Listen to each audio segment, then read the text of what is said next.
Useful app number 4, TextPan. Alam mo ba na pwede mong gawing shortcut ang madalas mong tinatype para mas mabilis at hassle-free? Pwede mong gamitin ang TextPan para sa email templates, phone numbers, ready-made replies, kahit anong text na paulit-ulit mong ginagamit. Mas mabilis, mas productive, at iwas ulit-ulit na typing. Ganito lang kasimple.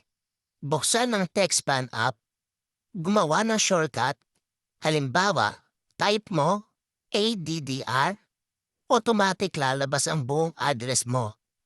Subukan mong i-type yung shortcut na kahit anong app at makikita mo agad na nag-expand siya sa full text. Kung gusto mong makatipid ng oras at effort, TextPan ang hidden gems app na dapat mong subukan.